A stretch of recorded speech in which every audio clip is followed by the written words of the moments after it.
Bom dia, bom dia! Como vocês estão? Eu creio que vocês estão bem, eu também estou bem. Então, hoje vamos estudar em ciência. Na verdade, nós vamos revisar esse conteúdo. Vamos conhecer algo mais também sobre ele, pois já demos o início dessa sessão de história, ok? Então, vamos lá. Mas vamos nos colocar no lugar silencioso com o nosso módulo à mão, lápis e borracha, para que você possa fundamentar a sua videoaula, ok, meus amores? Então, vamos iniciar a nossa aula de história. Os primeiros agrupamentos humanos. Esse texto está dentro da nossa primeiro tema de história, que são povos e culturas, página 248, ok? Vamos lá. Os primeiros agrupamentos humanos. Quais eram as características desses primeiros agrupamentos? Eles eram nomadismo, eles não praticavam ainda a agricultura e só posteriormente eles passaram a praticar a agricultura, dando possibilidade à construção de um processo chamado de processo de sedentarização. Ok, meus amores? A partir do processo de sedentarização, foi possível também se constituir, se fundar as primeiras cidades. E aí, as primeiras cidades foram surgindo e posteriormente, essas cidades foram crescendo, havendo uma necessidade de organização. E aí surge a construção da instituição Estado, como forma de organizar aqueles agrupamentos. E aí as funções do Estado naquele momento era cobrar impostos, fazer obras que pudessem dar dar qualidade de vida para essas pessoas, como obras hidráulicas, e é muito importante nós compreendermos que as funções do Estado elas vêm sendo desenvolvidas ao longo da história do próprio homem, ok? Hoje, quando a gente observa a organização do Estado, hoje é bem diferente e mais complexa, é claro, do que no primeiro momento que surgiu a instituição Estado, ok? Mas vamos para a nossa leitura. Os primeiros agrupamentos humanos tinham um modo de vida marcado pelo nomadismo, ou seja, eles não tinham moradia fixa. Eles costumavam viver da caça de animais e da coleta de vegetais, raízes e frutos. E para obter esses alimentos mudavam-se com frequência. Como já falei, eles tinham essa característica, é uma das características principais. Eles não tinham moradia fixa, e aí o momento no local onde eles estavam, eles ficavam lá até aquele local esgotasse as raízes, os frutos, ok? Vamos lá. Quando os recursos, como já falei, naturais dos arredores do acampamento se esgotavam, eles se mudavam em busca de um novo local. Vamos conhecer as características do processo de sedentarização. Também já falei que a partir do momento que esses grupos humanos eles começam a praticar a agricultura e também a criação de animais, eles começam a dar início ao processo de sedentarização. Aqueles grupos que antes eram nômades, eles começam a se fixar em um determinado local. Os grupos humanos que praticavam agricultura obtinham os próprios alimentos no local onde viviam, sem ter a necessidade de se mudar com frequência, dando início a um processo denominado sedentarização. Ok? Vamos lá. Vamos avançar. O surgimento das primeiras cidades. Como eu já havia falado, houve um crescimento. As populações, os grupos, os agrupamentos humanos estavam crescendo, e aí vamos saber o que mais caracterizou esse surgimento das primeiras cidades. A prática da agricultura e a criação de animais deram início ao processo de sedentarização. Ao constituir moradia fixa, os grupos humanos passaram a controlar o espaço ocupado, transformando a paisagem para atender às suas necessidades. Com a sedentarização, por volta de 9.000 anos atrás, começaram a surgir as primeiras cidades. Elas geralmente eram constituídas em locais próximos aos rios, a fim de facilitar o consumo da água pelos humanos e animais, e a sua utilização na agricultura. Os rios também eles serviam como estrada, eles eram aproveitados como via de transporte de embarcação. Vamos avançar. a formação dos primeiros estados.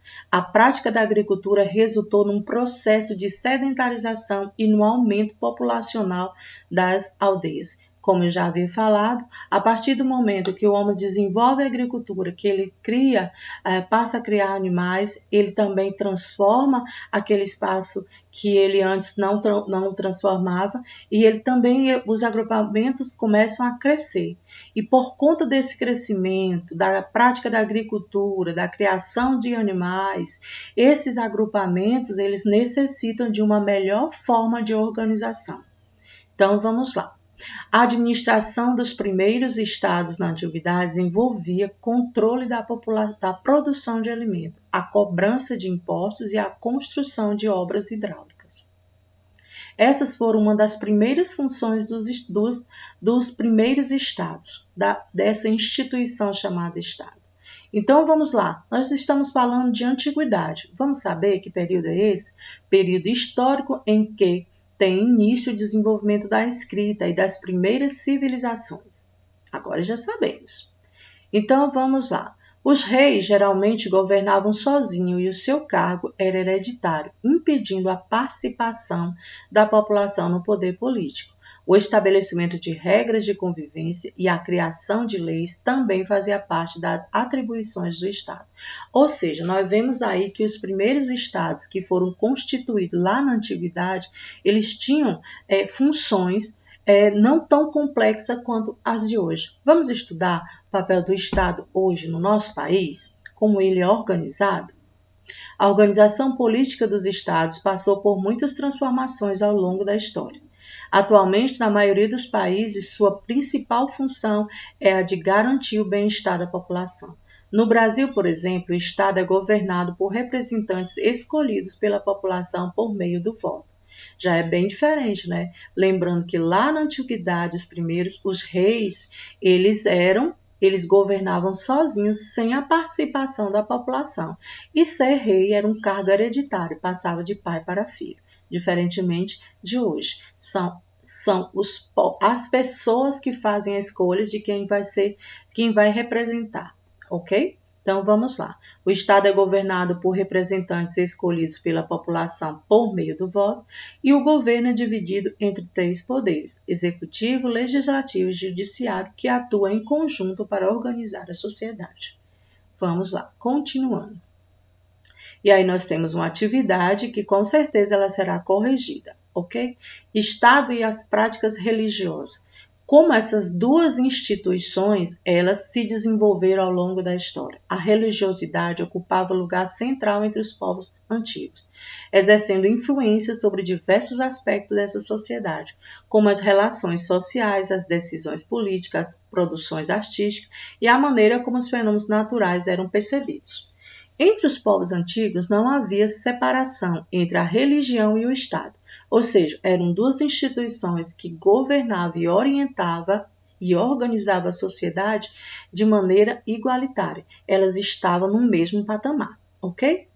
O poder político era fundamentado no poder religioso, ou seja, a estrutura de poder e as decisões políticas eram justificadas por meio da religião. No Antigo Egito, por exemplo, os poderes administrativo, judicial e religioso estavam nas mãos dos faraós, que eram considerados divindades. As suas vontades jamais deviam ser questionadas. Os sumérios, que habitavam a região da Mesopotâmia, antigo Iraque, consideravam os reis os representantes dos deuses na terra. Desse modo, antes de tomar decisões importantes, eles costumavam pedir auxílio aos deuses. E aí nós vamos descobrir por que deuses. Vamos já. Natureza e religiões. Na maioria, os povos da antiguidade acreditavam em diversos deuses. Olha só, eles eram politeístas. Politeísta quer dizer acreditar em vários deuses. De um modo geral, os deuses eram vistos como seres poderosos, responsáveis pela criação do universo, pela vida e pela morte, por controlar os fenômenos naturais e o destino dos seres humanos. Ou seja, eles acreditavam em deuses que, posteriormente, nós vamos conhecer que esses deuses também tinham característica humana. Eles sentiam raiva, sentiam ódio. Olha só. E a natureza também era explicada pelo viés da religião. por conta da forma como eles acreditavam naqueles deuses. Vamos lá. No entanto, os deuses antigos estavam longe de ser considerados perfeitos. Diversas características humanas lhe eram atribuídas, inclusive a capacidade de ter sentimento, como a inveja e a raiva. Nossa, olha só, algo que é produto humano, por conta que são as pessoas que plantam, mas eles faziam as suas colheitas, por exemplo, das suas plantações, observando os fenômenos naturais e também as orientações religiosas. Uma colheita ruim costumava ser interpretada como um sinal de insatisfação divina. Como os povos antigos tinham uma grande dependência da natureza, era comum haver divindade relacionada à chuva, ao sol e à terra, por exemplo. Assim, para obter boas colheitas, as pessoas procuravam agradar os deuses com festas, oferendas e orações. Quanta diferença, não é, dos nossos tempos. Vamos lá? Nós iremos fazer essas correções dessas atividades ainda essa semana, ok, turma? As tradições orais e a valorização da memória. Então, vamos lá. Quando a gente fala em tradições orais, são aquelas que nos são repassadas através das conversas com as pessoas mais idosas. Essas conversas, elas são memoradas, são fatos marcados na memória. E tudo isso traz como essas pessoas, quais eram seus costumes, quais eram as suas formas de vivência dentro daqueles grupos da qual eles fazem parte. A preocupação em preservar a memória é uma das necessidades fundamentais dos seres humanos e foi essencial para a sobrevivência de nossa espécie. As memórias de um povo contribuem para que as futuras gerações saibam quais são as origens de sua comunidade e quais foram os conhecimentos obtidos ao longo do tempo. Vou dar bem um exemplo bem próximo, principalmente nós nordestinos. Talvez alguns de vocês não conheçam esse hábito de pedir a bênção, de tomar a bênção.